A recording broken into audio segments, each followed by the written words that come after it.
तो दोस्तों, पिछले वाले वीडियो में आप लोगों ने देखा होगा कि जीपीसीआर क्या होता है, कैसे होता है, क्या काम करता है, उसके फंक्शंस क्या क्या रहते हैं। हम लोगों ने थोड़ा मोड़ा स्ट्रक्चर के बारे में भी देखा था, कुछ कॉमन टर्म्स के बारे में देखा था कि जैसे जी प्रोटीन क्या होता है, मॉलिक्यूलर स्विचर्स क्या होता है, या फिर जीपीसीआर की डेफिनेशन मेनली क्या होती है। अपन लोग को जो एग्जाम के बारे में लिखना है, एग्जाम में लिखना है तो जीपीसीआर के बारे में उसमें हम क्या क्या लिख सकते हैं। और आज का वीडियो भी इससे थोड़ा सा और एडवांस्ड है, थोड़ा सा और आगे बढ़कर है। ठीक है, तो आज की वीडियो में हम मेनली डिस्कस करेंगे मैकेनिज्म, उसका स्ट्रक्चर को थोड़ा और बेटर वे में और उससे रिलेटेड एग्जांपल्स। नमस्कार दोस्तों, मेरा नाम है Ayush Jain. Welcome back to my channel. और मैं लेकर आ गया आप लोग के लिए एक और नया वीडियो जो कि हमारे पिछले वीडियो से थोड़ा रिलेटेड है। तो चलिए शुरू करते हैं।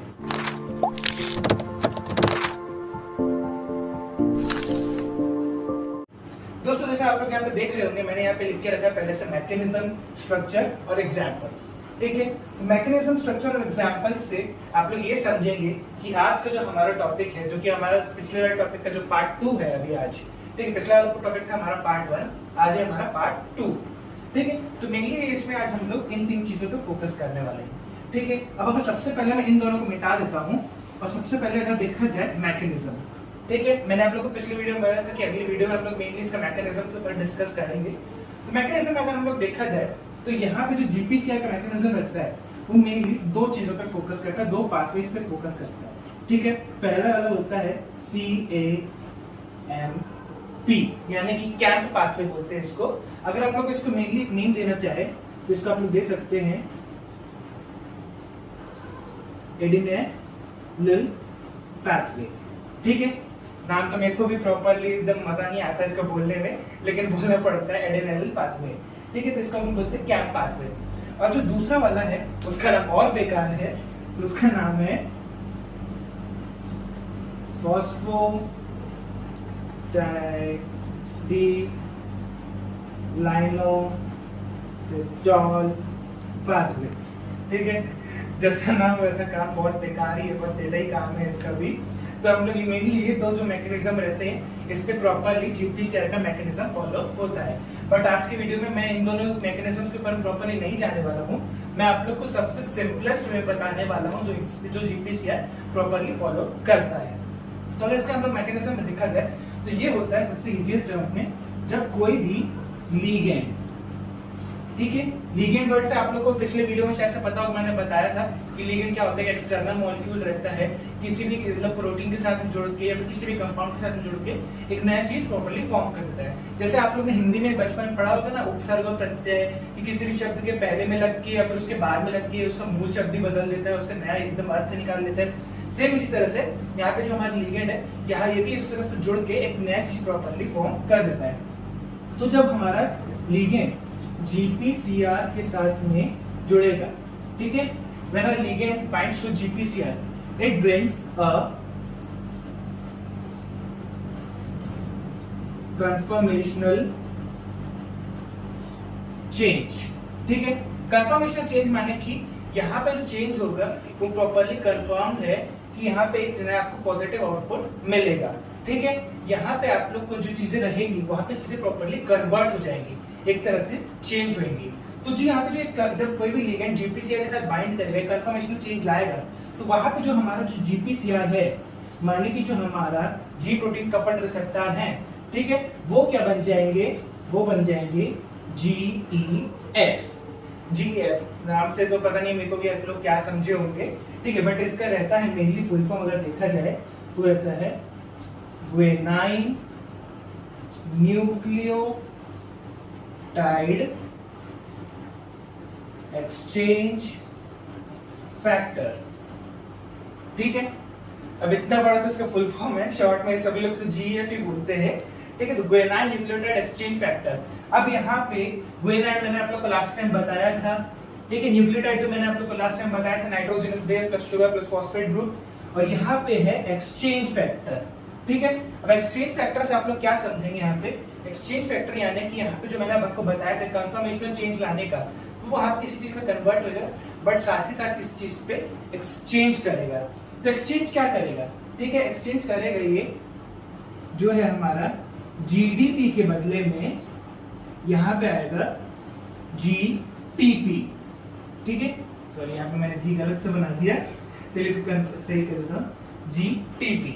तो ये हमारा GDP के बदले में एक GTP आएगा।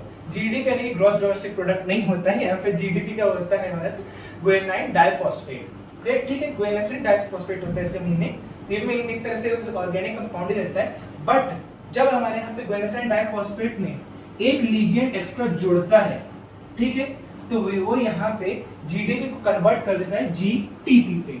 ठीक है, GTP यानी कि डाई हो गया, यहाँ से एक लिगेंड जुड़ा, यहाँ पे अगेंस्ट ट्राई, ठीक है, 2 से 3 बन गए। यहाँ पे जो GTP है वो मेन यहाँ पे बहुत बड़ा इंपॉर्टेंट रोल प्ले करता है।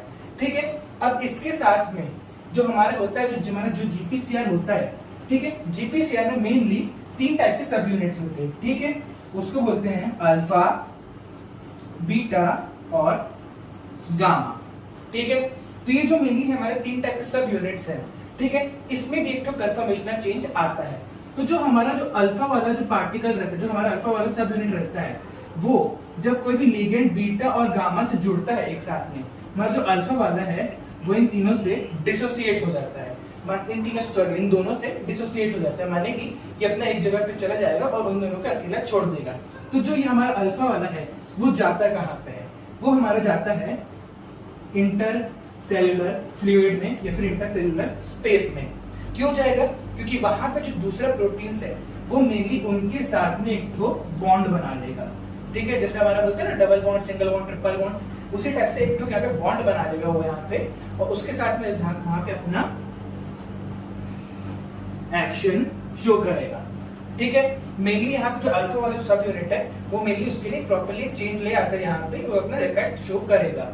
ठीक है, तो बाकी अगर ये तो देखा जाए तो ये होती सबसे इसकी सिंपलेस्ट वाली मैकेनिज्म।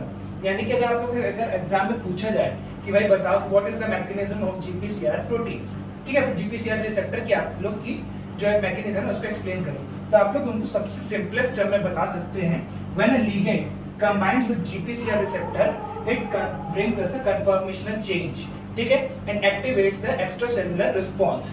ठीक है, तो ये सारी चीजें आप मेनली इसको ऐसे डेफिनेशन के रूप में भी लिख सकते हो और इसको मैकेनिज्म के रूप में थोड़ा सा एलिब्रेट कर सकते हैं। बाकी अगर हम लोग मेनली इन दोनों चीजों पे देखा जाए ना, ऊपर जो मैंने दोनों बातें लिखी इसकी बहुत ज्यादा कॉम्प्लेक्स है, इसको बनाने के लिए सेपरेट 1 से 2 वीडियो लगेगी क्योंकि बहुत ज्यादा टेढ़ी चीजें होती है। ठीक है, तो ये सब तो हो गया मेनली इसके मैकेनिज्म के बारे में। ठीक है, अब अगर देखा जाए इसके स्ट्रक्चर के बारे में, जैसे मैंने बोला कि हम लोग इसमें मैकेनिज्म देखेंगे, स्ट्रक्चर देखेंगे, एग्जांपल देखेंगे, तो हमारा स्ट्रक्चर जो है इसका मेनली जो GPCR रहता है, मैंने आपको बताया था कि पिछली बार क्या रहता है, अगर आप लोग को याद नहीं होगा तो इसमें जो GPCR का स्ट्रक्चर रहता है वो इंग्लिश के 5 नेम से डिराइव होता है। ठीक है, 5 नेम क्या थे आप लोगों को शायद याद होंगे। एक रहता है 7TM, इसी को हम लोग बोलते हैं 7 ट्रांसमेम्ब्रेन रिसेप्टर। ठीक है, दूसरा रहता है इसका हेप्टा हेलिकल स्ट्रक्चर। ठीक है, तीसरा रहता है इसका GPLR यानी कि G प्रोटीन लिंक्ड रिसेप्टर, क्योंकि यहाँ पे भी लिंकिंग होती है। चौथा होता है इसका सर्पेंटाइन रिसेप्टर, हल्का सा थोड़ा सा स्नेक की, जैसे मैंने आपको लास्ट वीडियो में बताया था, थोड़ा सा घुमावदार रहता है, हल्का सा स्नेक का मूवमेंट रहता है, उसी टाइम से यहाँ पे भी काम करता है। ठीक है, तो ये जो सारे मैंने इसके नाम है मेनली से स्ट्रक्चर से डिराइव होते हैं। ठीक है, मैंने आपको बताया था लास्ट टाइम पे कि मान लीजिए कोई पिंजरा है, उसको अपन लोग इस तरह करके बाद बना देते हैं, उसके बाद में आप उसको रोटेट करेंगे तो यहाँ पे ऐसे टाइप से हो जाता है। ठीक है, रोटेट करने से, बट ये मैंने आपको सबसे सिंपलेस्ट में बताया था। आज के अगर हम लोग से स्ट्रक्चर देखेंगे तो अगर जैसे मैंने आपको बताया था यहाँ पे लीनियर स्ट्रक्चर फॉलो करता है, तो लीनियर में अगर आप लोग देखा जाए स्ट्रेट लाइंस होती हैं, और यहाँ पे मैंने जैसे बोला है 7 ट्रांसमेम्ब्रेन स्ट्रक्चर है। ठीक है, तो यहाँ पे जो हमारा जो GPCR है वो उसमें 1 2 3 4 5 6 7, ठीक है, ऐसा 7 बार उस मेम्ब्रेन को प्रॉपर्ली क्रॉस करेगा। ठीक है, उसको क्रॉस करेगा, उसको एक तरह से टाइट बाउंड कर देगा और वहां पे जाके अपना प्रॉपर्ली एक्शन शो करने लगेगा। ठीक है, तो यहाँ पे ऐसा अगर आप लोग को बताना है सबसे सिंपलेस्ट वे में, अगर कुछ मान लो प्रॉपर्ली आपको नहीं बन पा रहा है तो आप लोग एक ऐसे सिंपल सा स्ट्रक्चर बना के भी इसको डिक्टेट कर सकते हैं प्रॉपर्ली। ठीक है, तो यहाँ पे रहेगा, और जो जब यहाँ पे 7 बार ऐसे करके जब क्रॉस करता है तो पूरे प्रोटीन का 30 से 40% घेर लेता है। ठीक है, जो रिसेप्टर हमारा जो लिंक होता है प्रोटीन के साथ में, G प्रोटीन के साथ लिंक हो जाएगा, वो पूरा 30 से 40% आसपास में घेर लेगा। ठीक है, तो ये सारे तो हो गए मेनली स्ट्रक्चर की बातें, जो कि मैंने बहुत ही ज्यादा सिंपल वे में बताया है। ठीक है, अब अगर स्ट्रक्चर के बाद हम लोग देखे जाए इसके एग्जाम्पल्स पे, ठीक है, तो जो अगर एग्जाम्पल्स पे देखे जाएंगे तो मेनली हमारा जो जीपीसीआर रहता है, ठीक है, वो मेनली 3 टाइप के एग्जाम्पल्स शो करता है। पहला रहता है 1 बीटा एड्रेनर्जिक रिसेप्टर्स। ठीक है, तो जो बीटा एड्रेनर्जिक रिसेप्टर्स है, आप लोग मेनली मेडिसिन में पढ़ा होगा या फिर फार्माकोलॉजी में भी थोड़ा मोड़ा पढ़ा होगा। तो जो बीटा एड्रेनर्जिक रिसेप्टर्स रहते हैं, ये मेनली बाइंड करते हैं किसके साथ में, इसे आप लोग देखा होगा, ये वर्ड पढ़ा होगा शायद से आप लोग ने, एपिनेफ्रिन। ठीक है, ये भी एक टाइप का ऐसे कह सकते हैं कि एक तरह से न्यूरोट्रांसमीटर रहता है, उसके साथ में यहाँ पे प्रॉपर्ली बाइंड कर देते हैं। चलिए मैं इसको यहाँ पे एक तरह से लाइन बना देता हूँ, तो आप लोग समझ जाएंगे कि आपके इसके साथ प्रॉपर्ली बाइंड करेगा। ठीक है, दूसरा हमारा रहता है प्रोस्टाग्लैंडिन E2 रिसेप्टर। ठीक है, मतलब प्रोस्टाग्लैंडिन E2 रिसेप्टर है, वो किसके साथ बाइंड करेगा, वो किसके साथ बाइंड करेगा, वो बाइंड करेगा by the name itself prostaglandin के साथ। ठीक है, ये सारे भी मेनली एक तरह से हार्मोन बेस्ड न्यूरोट्रांसमीटर है, तो इसके साथ में यहाँ पे बाइंड करेगा। और जो तीसरा है वो थोड़ा सा स्पेशल वाला है, वो है रोडोप्सिन। ठीक है, रोडोप्सिन से आप लोगों को शायद से प्रॉपर्ली पता नहीं होगा, बट रोडोप्सिन क्या है, मेनली एक लाइट रिलेटेड वाला प्रोटीन रहता है यहाँ पे ये। तो ये किससे बाइंड करेगा, ये बाइंड करेगा रेटिनल से।